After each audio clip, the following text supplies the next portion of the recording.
అధికారులను గుంజుకొని లాక్కొని మీ ఇష్టం వచ్చినట్టుగా చింపే కార్యక్రమం చేసే అధికారం ఎవరిచ్చారు? మధుసూదన్ రావు, గుర్తుపెట్టుకో, ఎల్లకాలం ఇలా మాదిరిగా ఉండదు. ప్రజాస్వామ్యంలో ఉన్నాం మనం.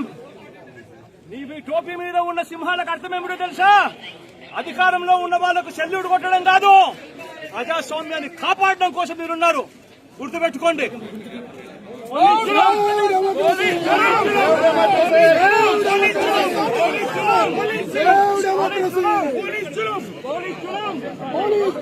నశించాలి.